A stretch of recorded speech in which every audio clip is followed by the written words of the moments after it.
Welcome to SR classes. So in this video I'm gonna teach you translation. अनुवाद आपको पढ़ाएंगे. Translation अर्थात जिसे अनुवाद कहते हैं हिंदी में. ट्रांसलेशन इसका मतलब होता है कि एक ही भाषा में किसी कही गई बात को किसी अन्य भाषा में लिखना तो कहना ही ट्रांसलेशन कहलाता है. हम ट्रांसलेशन पढ़ेंगे हिंदी से इंग्लिश में. इसके बारे में हमें जानने के लिए पहले टेंस पढ़ना पड़ेगा. टेंस अर्थात काल होता है.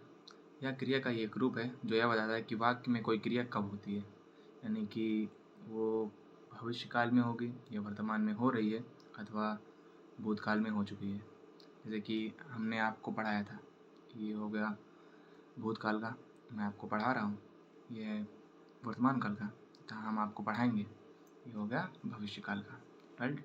टेंस 3 प्रकार के होते हैं, वह जैसे हमने आपको बताया, present tense, past tense and future tense. प्रत्येक टेंस के 4 रूप होते हैं: simple, perfect, continuous and perfect continuous. एक सिंपल प्रेजेंट या प्रेजेंट इंडेफिनिट टेंस भी जिसे कहते हैं, present perfect tense, present perfect continuous tense and present continuous tense. उसी प्रकार से past indefinite tense, past perfect tense, past continuous tense and past perfect continuous tense. Future indefinite tense, future perfect tense, future continuous tense and future perfect continuous tense. तो हम आज पढ़ेंगे future present tense के भेद. 4 प्रकार के होते हैं, जैसे कि अभी हमने बताया कि प्रत्येक टेंस के 4 रूप होते हैं. नंबर 1 सिंपल प्रेजेंट, जिसे प्रेजेंट इंडेफिनिट टेंस भी कहते हैं. Number 2 present perfect tense. Number 3 present continuous tense. Number 4 present perfect continuous tense. तो ये हो गया हमारे टेंस. तो चलिए पढ़ते हैं प्रेजेंट इंडेफिनिट टेंस. तो ये है प्रेजेंट इंडेफिनिट टेंस. किसी भी टेंस को ट्रांसलेट करने के लिए इंग्लिश टू हिंदी, उसके लिए हमें सबसे पहले आइडेंटिफाई करना पड़ता है कि वो वाक्य जो दिया गया हमें वो किस टेंस में है. तो प्रेजेंट इंडेफिनिट टेंस की पहचान होती है जिन हिंदी वाक्यों के अंत में ता है, ती है, ते हैं, ता हूँ आदि शब्द हैं तो उसे प्रेजेंट इंडेफिनिट टेंस कहेंगे. जैसे कि सुरेश एक पत्र लिखता है, इस वाक्य के अंत में आ रहा है ता है, इसका मतलब ये प्रेजेंट इंडेफिनिट टेंस का वाक्य है. आज हम पढ़ेंगे प्रेजेंट इंडेफिनिट टेंस का अफर्मेटिव सेंटेंस बनाना कैसे है. सबसे पहले जान लेते हैं कि अफर्मेटिव सेंटेंस कहते किसे हैं. ये साधारण वाक्य किसे कहते हैं. तो वे वाक्य जिनमें ना तो नहीं आए और ना ही कोई प्रश्नवाचक शब्द, जैसे कि क्या, कैसे, what, how, how much, when, कौन, कितना, कैसे, तो उसे अफर्मेटिव सेंटेंस कहेंगे. ठीक है. चलिए इसके बाद पढ़ते हैं हेल्पिंग वर्ब, जिसे हिंदी में सहायक क्रिया कहते हैं. प्रेजेंट इंडेफिनिट टेंस की सहायक क्रिया होती है डू तथा डज. डू और डज होती है इसकी सहायक क्रिया, परंतु साधारण वाक्यों में डू तथा डज का प्रयोग नहीं करते हैं. प्रेजेंट इंडेफिनिट टेंस की सहायक क्रिया होती है डू तथा डज, परंतु साधारण वाक्यों में यानी अफर्मेटिव सेंटेंस में डू और डज का प्रयोग नहीं करते हैं. यस या ईएस का प्रयोग करते हैं. जैसे तथा डू और डज का प्रयोग केवल नेगेटिव और इंट्रोगेटिव वाक्यों में ही करते हैं और वर्ब की फर्स्ट फॉर्म का प्रयोग करते हैं. रूल नंबर 1 अफर्मेटिव सेंटेंस बनाने का. Rule number 1, he, she, it noun subject यानी कोई भी नाम हो तथा एक वचनकर्ताओं के साथ वर्ब में यस या यस का प्रयोग करते हैं. Rule number 2, I, we, you, they तथा बहुवचनकर्ताओं के साथ वर्ब में एस या ईएस का प्रयोग. Number 2, I, we, you, they तथा बहुवचनकर्ताओं के साथ वर्ब में एस या ईएस का प्रयोग नहीं करते हैं. जैसे लाइक राज कपड़े धुलता है, तो क्योंकि ये अफर्मेटिव सेंटेंस है. Point number 1. पॉइंट नंबर 2, ता है, इसका मतलब ये है प्रेजेंट इंडेफिनिट टेंस का वाक्य है. FINIT प्रेजेंट इंडेफिनिट टेंस है. पॉइंट नंबर 1 प्रेजेंट इंडेफिनिट है. दूसरा, ये एक प्रकार का साधारण वाक्य है. और ये राज, इसमें राज सब्जेक्ट है. सब्जेक्ट कैसे है, क्योंकि ये काम कर रहा है. लाइक कपड़े धुलता है, कौन कपड़े धुलता है, तो राज कपड़े धुलता है. और ये है वर्ब, जिसे हम कहते हैं, जिसे हम क्रिया कहते हैं हिंदी में. तो सब्जेक्ट अर्थात काम करने वाले को कर्ता कहते हैं, यानी इस वाक्य में सब्जेक्ट ये है.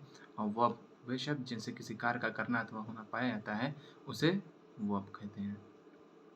आई होप इतना आपको समझ में आया होगा। अब तक हमने पढ़ा साधारण वाक्य। साधारण वाक्य यानी कि वे वाक्य जिनमें ना तो नहीं आए और ना ही इंट्रोगेटिव कोई यानी इंट्रोगेटिव वाक्य यानी कि कोई प्रश्नवाचक शब्द ना आया हो तो उसे साधारण वाक्य कहते हैं। आइए हम पढ़ते हैं साधारण वाक्य बनाने का तरीका। वेल ये रहा तरीका उसका। सब्जेक्ट यानी कर्ता यानी कि जो काम करता है उसको कर्ता कहते हैं, प्लस वर्ब की फर्स्ट फॉर्म में यस अथवा यस कर्ता के अनुसार, यानी कि अगर कर्ता एक वचन का यानी ही शी इट तथा कोई नाम नाउन वगैरह है तो उसके साथ यस या यस का प्रयोग करेंगे। अगर कर्ता आई वी यू दे देता बहुवचन का है तो उसके साथ यस या यस का प्रयोग नहीं करेंगे, plus object plus etc. Well जैसे इधर पे दिया हुआ है सीता हॉकी खेलती है, देन इसके अनुसार पहले देखेंगे आइडेंटिफाई करेंगे कि ये किस टेंस में है। तो ती है आया है तो ये हो गया प्रेजेंट इंडेफिनिट टेंस का वाक्य हो गया। Got it. दूसरा देखेंगे सेंटेंस है कैसा, वाक्य है कैसा। देखेंगे सीता हॉकी खेलती है, इसमें ना तो नहीं आ रहा है, ना तो नहीं आ रहा है और ना ही कोई प्रश्नवाचक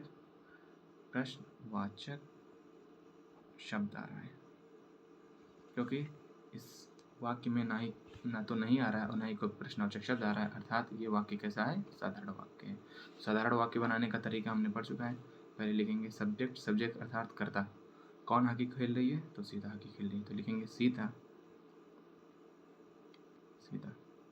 देन वर्ब की फर्स्ट फॉर्म, वर्ब क्या है, क्रिया यानी खेलना, खेलती है, तो वर्ब की फर्स्ट फॉर्म में एस या ई एस कर्ता के अनुसार। सीता एक वचन की करता है, खेलना होता है प्ले, लिखेंगे P L A Y, S या ई एस अर्थात S. Sita plays hockey, H O C K E Y, Sita plays hockey, Sita hockey खेलती है। दूसरा तुम एक पत्र लिखते हो, तुम एक पत्र लिखते हो, सेम इसी के अनुसार से इधर पे पढ़ा था साधारण वाक्य बनाने का तरीका। सबसे पहले लिखेंगे कर्ता, तो कर्ता इस वाक्य में है तुम, कौन पत्र लिखता है, तुम, तो लिखेंगे वाई ओ यू, यू क्योंकि बहुवचन का करता है तो वर्ब की फर्स्ट फॉर्म में एस या एस का प्रयोग नहीं करेंगे, तो you plus verb as it is लिखेंगे, लिखता write, W R I T E, you write, क्या लिखता है, एक पत्र।